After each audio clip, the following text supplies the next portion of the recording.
Globalisasi, proses perubahan sosial budaya di era modern berkaitan erat dengan globalisasi, di mana globalisasi itu menciptakan masyarakat dunia saling bergantung dalam berbagai bidang kehidupan. Keadaan saling bergantung dan membutuhkan itu tidak hanya terjadi di bidang industri saja, melainkan hampir di semua bidang kehidupan, baik iptek, komunikasi, ekonomi, transportasi, ataupun budaya. Nah, globalisasi itu adalah zaman di mana budaya dan beragam hal lain dari luar dapat masuk dengan mudah ke negara lain yang secara langsung akan berpengaruh pada berbagai bidang, baik itu hal positif maupun negatif.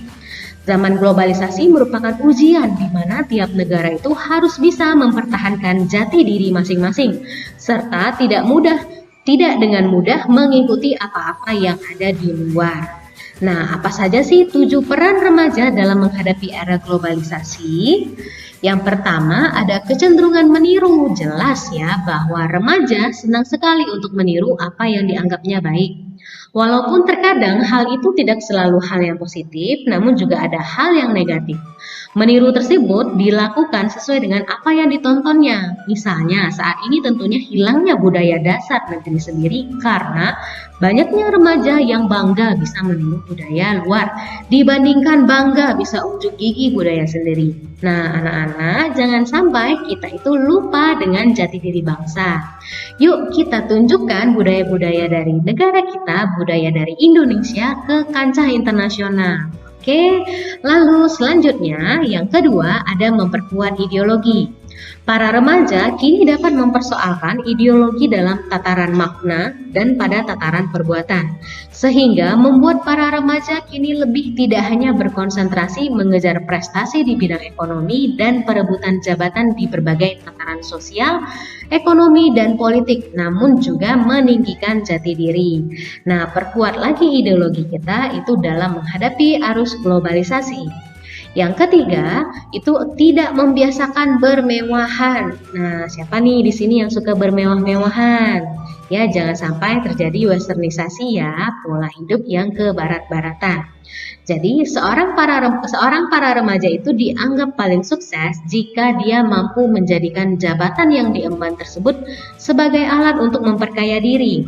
Hidup bermewah-mewahan yang didapat dari hasil mencuri uang usaha atau mengeksploitasi sumber daya alam, hal inilah yang harus diubah. Jadi, jangan bangga dengan hidup bermewah-mewahan dengan usaha itu atau dengan uang bukan dari hasil sendiri, dan bahkan lebih bahayanya itu sampai mengeksploitasi sumber daya alam kita. Selanjutnya, yang keempat, berperan sebagai penggerak. Para remaja zaman globalisasi ini adalah para remaja sebagai komoditi. Ya, para remaja yang dibentuk oleh lingkungan sosial dan sistem negara yang sebagai pemegang peranan politik yang diperdagangkan.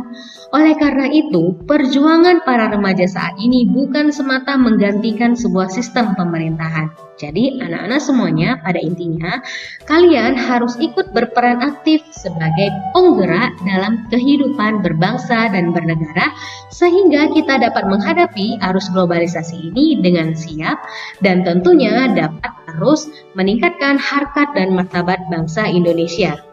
Yang kelima, mempertahankan nilai kemanusiaan.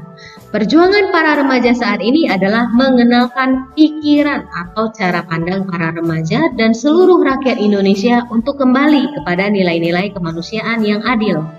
Kembali kepada nilai-nilai perjuangan untuk kepentingan umum dengan ketulusan untuk mengorbankan kepentingan pribadi dan kelompok. Jadi, lebih kepada peduli terhadap lingkungan, peduli terhadap sekitar dengan tetap menjunjung tinggi nilai-nilai kemanusiaan. Baik, dan yang keenam, tidak meninggalkan sejarah. Nah, ayo siapa nih yang lupa dengan nama-nama pahlawan kita, tetapi ingat anak-anak semuanya dengan para artis masa kini, tapi pahlawan itu lupa kalau misalnya dikasih lihat fotonya.